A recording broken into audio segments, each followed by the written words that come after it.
देंगे बौद्ध धर्म के रत्न कितने थे। बौद्ध धर्म के रत्न, बौद्ध धर्म के जो रत्न थे हम ध्यान रखेंगे बौद्ध धर्म के 3 रत्न थे। बौद्ध धर्म के 3 रत्न थे जिसका नाम क्या था तो हम ध्यान रखेंगे नाम था बुद्ध। कभी पूछे जाते हैं बौद्ध धर्म के कितने रत्न होते हैं तो पहला रत्न होता है बुद्ध, दूसरा होता है धम्म और तीसरा होता है संघ। तीसरा क्या होता है तो तीसरा होता है संघ होता है।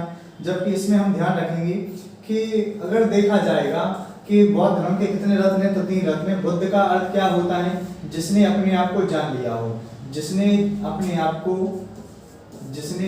को जान लिया हो, जिसने अपने आप को जान लिया हो उसे हम क्या कहेंगे तो उसे हम कहेंगे बुद्ध। दूसरी बात हम देखेंगे धम्म की बात की जाएगी तो धम्म किसे कहा जाता है तो हम कह सकते हैं पाली भाषा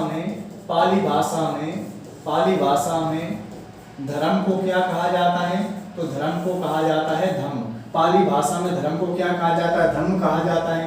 जबकि अगर बात की जाएगी संघ की तो संघ को हम कहते हैं जो गौतम बुद्ध के धर्म को मानने वाले लोग थे उन्होंने निर्माण किसका किया तो निर्माण किया संघ का। निर्माण किसका किया संघ का।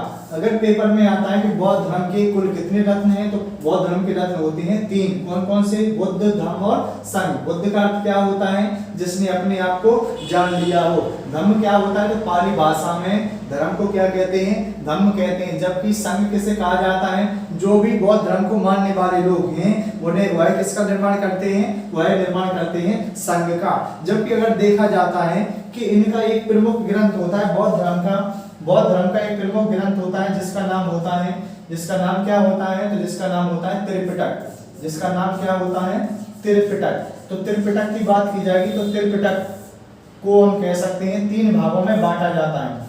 त्रिपिटक को 3 भागों में बांटा जाता है तो हम कह सकते हैं कौन से 3 भाग होते हैं तो हम कह सकते हैं विनय पिटक। पहला होता है विनय पिटक, देखेंगे विनय पिटक होता है।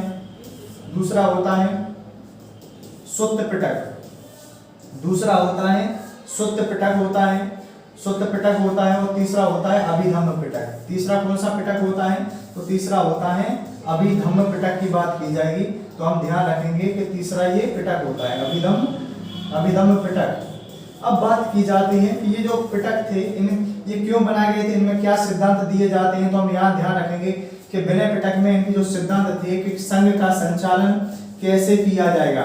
संघ के जितने भी सिद्धांत दिए गए थे कि कैसे संघ का संचालन किया जाएगा तो यह सब सारी बातों का उल्लेख विनय पिटक में मिलता है। जबकि सुत्त पिटक की बात की जाती है तो इसमें धार्मिक सिद्धांत दिए गए थे कि धर्म को किस प्रकार बढ़ावा दिया जाएगा तो उसका उल्लेख कहां पर मिलता है तो सुत्त पिटक में मिलता है। जबकि अभिधम्म पिटक की बात की जाएगी तो हम ध्यान रखेंगे यहाँ पर जो उल्लेख मिलता था वह दार्शनिक सिद्धांतों का उल्लेख मिलता था। किसका उल्लेख मिलता था तो दार्शनिक सिद्धांतों का उल्लेख मिलता था। अब बात ये की जाती है कि इसके जो संग्रहकर्ता थे इन ग्रंथों के तो कौन थे तो हम कह सकते हैं विनय पिटक के संग्रहकर्ता थे उपाली। इनके कौन थे तो हम ध्यान रखेंगे उपाली। संग्रहकर्ता कौन थे तो हम कहेंगे उपाली। जबकि सुत्त पिटक के संग्रहकर्ता कौन थे तो आनंद। कौन थे आनंद। जबकि अगर बात की जाएगी कि अभिधम्म पिटक के संकलन करता कौन थे तो मोगलीपुत्र तिस्स थे। संकलन करता कौन थे तो हम कह सकते हैं मोगलीपुत्र तिस्स थे। जबकि इसके बाद अगर देखा जाएगा तो हम ध्यान रखेंगे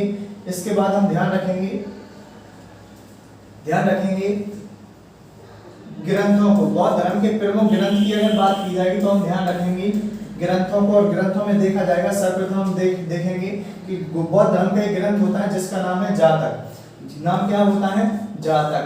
प्रमुख जो ग्रंथ है उसका नाम क्या है जातक। प्रमुख ग्रंथ कौन सा है तो बौद्ध धर्म का प्रमुख ग्रंथ है जातक। और जातक में 84,000 नियमों की 500 से अधिक गाथाएं। 84,000 नियमों की 500 से अधिक गाथा है जो हमें देखने को मिलती है। 500 से अधिक गाथा है और यह हमें जो गाथा कहाँ देखने को मिलती है तो हम कह सकते हैं जातक में। अगर कभी पूछा जाता है कि बौद्ध धर्म का प्रमुख ग्रंथ कौन सा है, तो हम ध्यान रखेंगे जातक। कौन सा है, जातक है। जबकि अगर बात की जाएगी कि एक और इसका जो ग्रंथ है जिसका नाम है प्रज्ञापारमिता, दूसरा जो प्रमुख ग्रंथ है इसका नाम क्या है, तो प्रज्ञापारमिता। प्रज्ञापारमिता की बात की जाएगी तो ये किसका ग्रंथ है, बौद्ध धर्म का ग्रंथ है।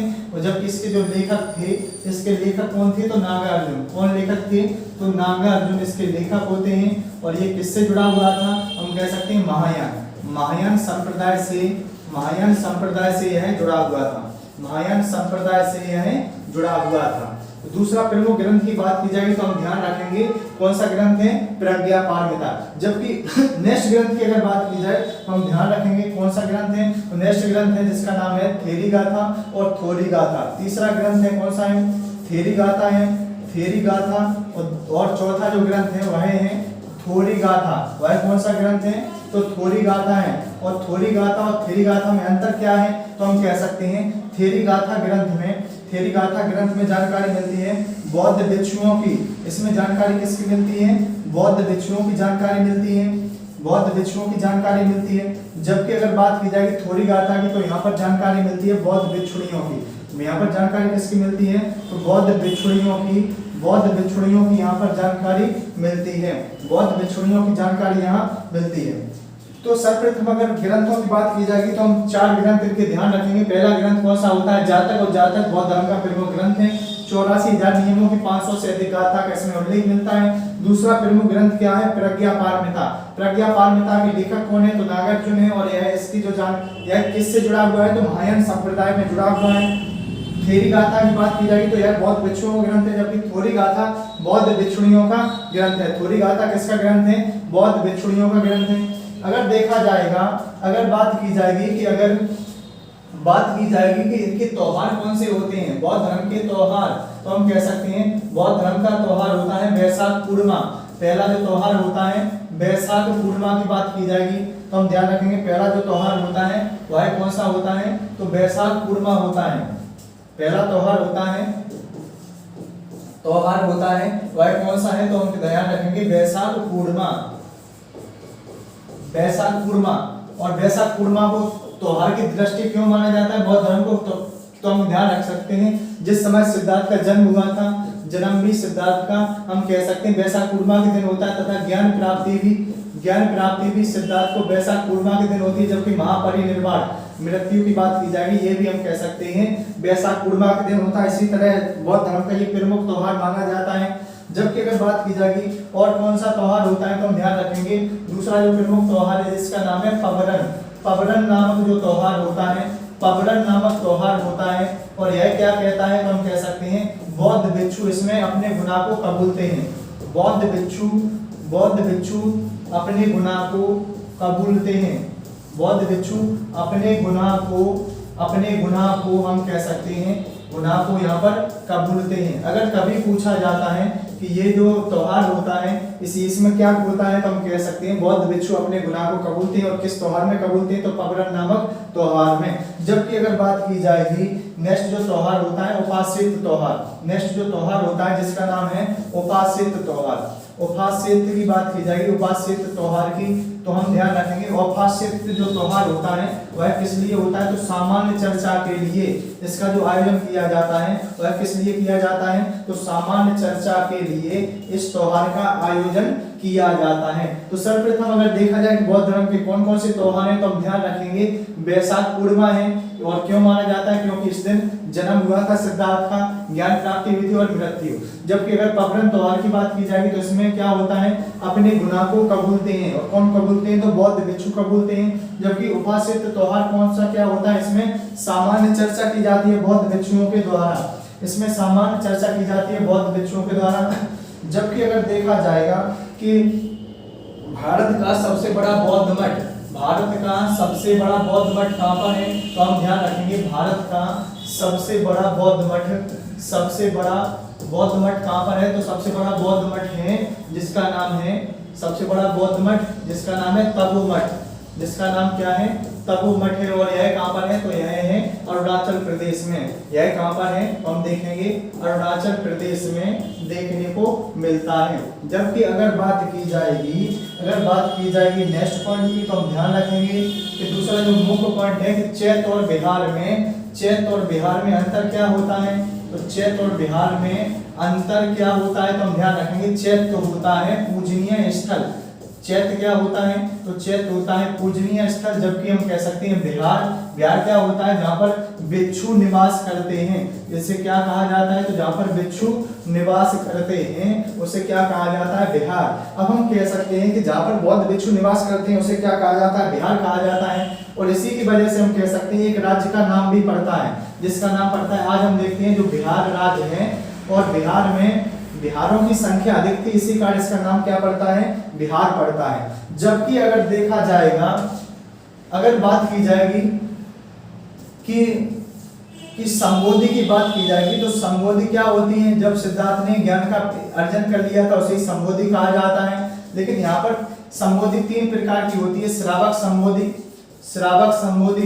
सम्यक संबोधि और प्रत्येक संबोधि का उल्लेख मिलता है। तो हम कह सकते हैं कि संबोधि की बात की जाएगी तो संबोधि कितने प्रकार की होती है, श्रावक संबोधि, सम्यक संबोधि और प्रत्येक संबोधि का भी हमें यहाँ पर उल्लेख मिलता है।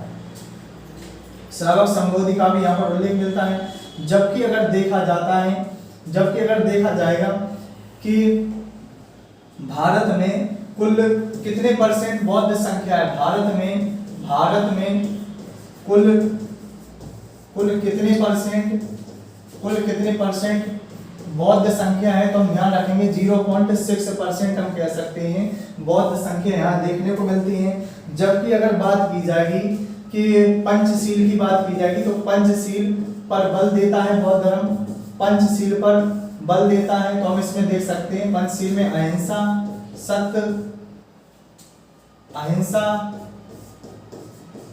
सत्य, अपरिग्रह, अस्तेय, सभी नशाओं से मुक्त, सभी नशाओं से विरत आदि की जो जानकारी है वो हमें कहाँ से मिलती है, तो बौद्ध धर्म से मिलती है। तो सर्वप्रथम अगर बात की जाएगी भारत में कुल कितने परसेंट बौद्ध संख्या है, तो 0.6% है। जबकि पंचशील की बात की जाएगी तो अहिंसा, सत्य, अपरिग्रह, अस्तेय, सभी नशाओं से विरत। जबकि अगर देखा जाएगा कि गौतम बुद्ध के जीवन पर एक पुस्तक भी लिखी जाती है, तो जिसका नाम है द लाइट ऑफ एशिया। तो द लाइट ऑफ एशिया की बात की जाएगी तो हम ध्यान रखेंगे द लाइट ऑफ एशिया जो पुस्तक लिखी जाती है किसके द्वारा लिखी जाती है, तो एडविन अर्नोल्ड के द्वारा यह पुस्तक लिखी जाती है। तो यह पुस्तक को लिखने वाले कौन थे, तो एडविन अर्नोल्ड के द्वारा लिखी जाती है, जिसका नाम होता है एशिया का सूर नामक पुस्तक इन्होंने लिखी थी। जबकि अगर बात की जाएगी नेक्स्ट पॉइंट की, तो हम ध्यान रखेंगे कि भारत में सर्वप्रथम जिन मूर्तियों को पूजा गया, भारत में सर्वप्रथम जिन मूर्तियों को पूजा जाता है वह किसकी थी, तो हम ध्यान रखेंगे गौतम बुद्ध की थी। जिन मूर्तियों को सर्वप्रथम पूजा जाता है या नींव रखी थी, मूर्ति पूजा की नींव रखी थी, तो हम ध्यान रखेंगे वह किसकी थी, तो बुद्ध की मूर्तियों ने नींव रखी थी। किसने नींव रखी थी, तो बुद्ध की मूर्तियों ने नींव रखी थी। दूसरी बात हम कह सकते हैं कि यह जो सर्वप्रथम इनकी जो मूर्तियां बनाई गई थी वह बनाई गई थी मथुरा कला शैली के द्वारा। वह किस शैली के द्वारा बनाई जाती हैं, तो मथुरा कला शैली के द्वारा सर्वप्रथम इनकी मूर्तियों को बनाया जाता है। मथुरा कला शैली के द्वारा इनकी मूर्तियों को बनाया जाता है। दूसरी बात हम ध्यान रख सकते हैं कि सर्वप्रथम अगर बात की जाएगी बौद्ध गया में सबसे ऊंची प्रतिमा का निर्माण किसने कराया था, तो सबसे ऊंची प्रतिमा का निर्माण कराया था जापान के हाइजोकिया संप्रदाय ने। जापान के हाइजोकिया संप्रदाय की बात की जाएगी तो जापान के हाइजोकिया संप्रदाय ने हम कह सकते हैं यहाँ क्या कराया था, निर्माण कराया था। जबकि अगर बात की जाएगी नेक्स्ट पॉइंट की, तो हम उसमें ध्यान रख सकते हैं। अगर देखा जाए कि संगीतियों की बात की जाएगी तो इसके बाद हम संगीतियों को देख लेते हैं क्या संगीतियां होती हैं, तो हम कह सकते हैं बौद्ध धर्म में संगीतियों की बात की जाएगी तो पहली संगीति, दूसरी बौद्ध संगीति, तीसरी, चौथी और पांच, इनकी हम कह सकते हैं 5 बौद्ध संगीतियों का आयोजन किया जाता है जो परीक्षा की दृष्टि से काफी महत्वपूर्ण होती हैं, जो परीक्षा की दृष्टि से काफी महत्वपूर्ण होती हैं। तो सर्वप्रथम इसमें हम देखेंगे कि यह कब होती है, तो हम ध्यान रखेंगे पहली बौद्ध संगीति होती है 483 ईसा पूर्व में, दूसरी होती है 383 ईसा पूर्व में और तीसरी होती है 251 में, और जबकि चौथी 110 में होती है और पांचवी होती है 630 ईस्वी में, 630 में होती है। अब बात ये होती है कि यहाँ की जो शासक थी है किसके शासन काल में हुई थी, अजातशत्रु के शासन काल में पहली बौद्ध संगीति होती है, जबकि दूसरी बौद्ध संगीति की बात की जाएगी तो यह होती है कालाशोक के शासन काल में। यह किसके शासन काल में होती है, कालाशोक के शासन काल में होती है, जबकि तीसरी बौद्ध संगीति किसके शासन काल में होती है, अशोक के शासन काल में होती है, और चौथी बौद्ध संगीति किसके, हर्षवर्धन किसके शासन काल में हुई थी, हर्षवर्धन के शासन काल में होती है। चौथी बौद्ध संगीति जो होती है,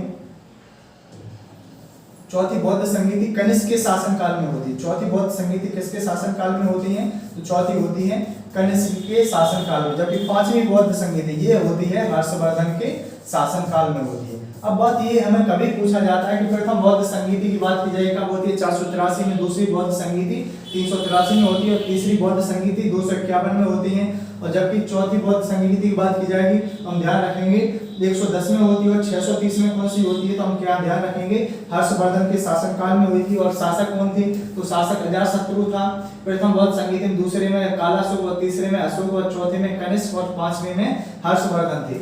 जबकि अगर बात की जाएगी कि इसमें अध्यक्ष किसे बनाया गया था, अध्यक्ष की बात की जाएगी तो हम अध्यक्ष को ध्यान रखेंगे, ये समय सीमा है, समय सीमा शासक अध्यक्ष के रूप में बात की जाएगी तो हम अध्यक्ष को यहाँ देख लेते हैं कि अध्यक्ष कौन थे। तो अध्यक्ष में हम ध्यान रखेंगे कि अध्यक्ष थे यहाँ पर महाकश्यप। अध्यक्ष कौन थे प्रथम बौद्ध संगीति में, तो महाकश्यप थी। दूसरे की बात की जाएगी तो हम ध्यान रखेंगे यहाँ पर इनकी जो अध्यक्ष बनाया गया था प्रथम बौद्ध संगीति में कौन थे, तो महाकश्यप थे। और दूसरी बौद्ध संगीति में सर्वकामी को अध्यक्ष बनाया जाता है, सर्वकामी को अध्यक्ष बनाया जाता है। और तीसरी में मोगलीपुत्र तिस्स को, मोगलीपुत्र तिस्स को हम कह सकते हैं, मोगलीपुत्र तिस्स को अध्यक्ष बनाया जाता है। जबकि चौथी बौद्ध संगीति में अश्वघोष वसुमित्र, अश्वघोष और वसुमित्र की बात की जाएगी तो हम ध्यान रखेंगे इन दोनों को अध्यक्ष बनाया जाता है। और जबकि चौथी बौद्ध संगीति में कौन थे, तो हेनस्वांग, हेनस्वांग को अध्यक्ष यहाँ पर बनाया जाता है, हेनस्वांग को अध्यक्ष बनाया जाता है। जबकि अगर बात की जाए यह कहाँ पर होती है, तो हम कह सकते हैं पहली बौद्ध संगीति कहाँ हुई थी, राजगृह में। पहली बौद्ध संगीति राजगृह में होती है, दूसरी बौद्ध संगीति वैशाली, दूसरी बौद्ध संगीति वैशाली में, तीसरी होती है पाटलिपुत्र में हुई थी, तीसरी बौद्ध संगीति पाटलिपुत्र में। जबकि चौथी हुई थी कश्मीर, इनकी कुंडलवन कश्मीर में, कश्मीर के कुंडलवन में होती है, कश्मीर के कुंडलवन में होती है। जबकि चौथी बौद्ध संगीति कहाँ होती है, तो कन्नौज में देखते हैं यह कहाँ पर होती है, कन्नौज में। अब बात आती है कि क्या कार्य किया जाता है, तो हम कह सकते हैं पहली बौद्ध संगीति की अगर बात की जाएगी तो प्रथम बौद्ध संगीति में दो ग्रंथ बनाए गए थे, विनय पिटक और सूत्र पिटक। विनय पिटक और सूत्र पिटक की बात की जाएगी तो हम विनय पिटक और सूत्र पिटक को देखते हैं कि यह प्रथम बौद्ध संगीति में बनाए जाते हैं। जबकि दूसरी की बात की जाएगी तो इसमें 2 संघ बनाए गए थे, 2 संघ बनाए गए थे, स्थावीर और महासंघी। स्थावीर और महासंघी जो संघ बनाए जाते हैं वह बनाए जाते हैं दूसरी बौद्ध संगीति में। और तीसरी में क्या हुआ था, अभिधम्म पिटक का संकलन हुआ था, अभिधम्म पिटक का संकलन होता है। और चौथी बौद्ध संगीति की बात की जाएगी तो हम ध्यान रखेंगे सर्वाधिक महत्वपूर्ण बौद्ध संगीति इसे माना जाता है, क्योंकि इसी में बौद्ध धर्म को बांट दिया जाता है हीनयान और महायान में, हीनयान और महायान में बांट दिया जाता है। जबकि चौथी बौद्ध संगीति में महायान को श्रेष्ठ माना जाता है, महायान को, चौथी बौद्ध संगीति में महायान को श्रेष्ठ माना जाता है। तो हम इस प्रकार हमने इस बौद्ध संगीतियों को देखा कि पहली बौद्ध संगीति किसके शासन काल में, अजातशत्रु के में। दूसरे यहाँ पर अध्यक्ष कौन थे, तो महाकश्यप थे। जबकि स्थान की बात की जाएगी तो स्थान क्या था, राजगृह था। जबकि क्या कार्य किए गए, तो कार्य हम ध्यान रखेंगे कार्य किए जाते हैं, विनय पिटक सूत्र पिटक बनाया जाता है। जबकि इसके बाद हम देख सकते हैं कि प्राचीन समय में बौद्ध शिक्षा के जो केंद्र थे हम ध्यान रखेंगे कितने थे, तो बौद्ध शिक्षा के जो केंद्र थे 3 थे। प्राचीन समय में बौद्ध शिक्षा के जो केंद्र थे हम कह सकते हैं वह 3 को यहाँ पर मान्यता दी जाती है, 3 को मान्यता दी जाती है। हम ध्यान रखेंगे नालंदा विश्वविद्यालय तथा बल्लभी और विक्रमशिला, बल्लभी और विक्रमशिला। तो हम ये कह सकते हैं ये जो 3 इनकी जो शिक्षा के प्रमुख केंद्र थे उसे हम ध्यान रख सकते हैं। 3 जो प्रमुख केंद्र की अगर बात की जाएगी तो इसे मान्यता दी जाती है।